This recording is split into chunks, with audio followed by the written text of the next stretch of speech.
In a dusty corner of Santo Domingo, the Los Jazmines neighborhood was alive. Children ran through narrow alleys while street vendors hawked their wares.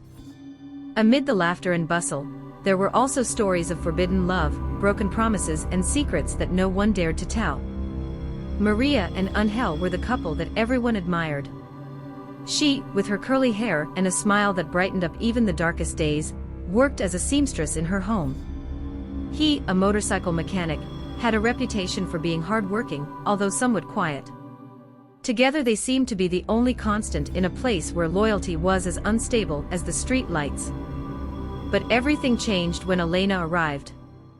With cinnamon-colored skin and feline eyes, Elena was Maria's cousin, recently arrived from the interior. Although she claimed that she was only looking for a better future, her flirtatious and uninhibited attitude did not go unnoticed. Before long, Elena began to frequent Angel's workshop, always with seemingly innocent excuses, a motorcycle that needed fixing or a simple hello. Maria, at first, trusted both of them. But soon she noticed the furtive glances between them, the stifled laughter that included no explanations. Still, she preferred to keep quiet, clinging to the hope that the love they shared was stronger than any temptation. One night, while she was preparing dinner, a neighbor knocked urgently on the door. "Maria, you have to see something," he said in a nervous voice. He took her to Angel's workshop, where the shadows cast by an old lamp showed two figures too close together. Maria needed no more to understand. Heartbroken, she confronted Angel and Elena the next day.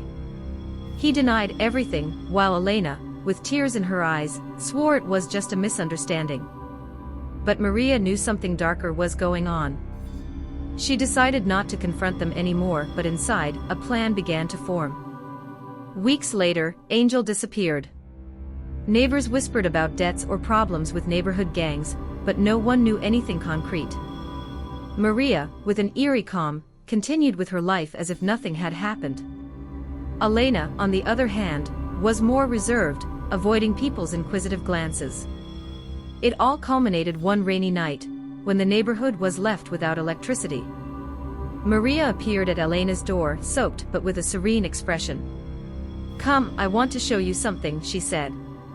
Unable to refuse, Elena followed her to Angel's workshop, which had remained closed since his disappearance.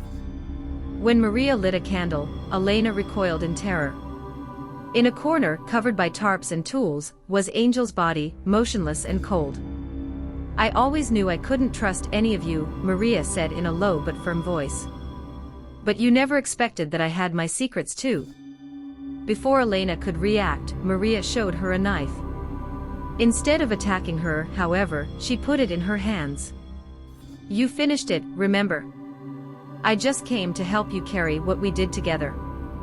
Elena, paralyzed, began to remember fragments of that blurry night.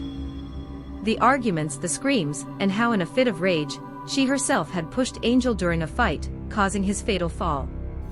Maria, far from betraying her, had helped cover it up, but not without a price.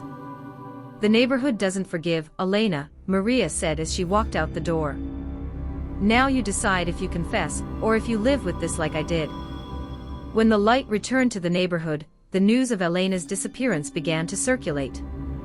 Some said she fled from the weight of her guilt, others whispered that Maria had exacted her revenge. But in Los Jazmines, the truth was always hidden in the shadows, and loyalty, like love, was only an illusion.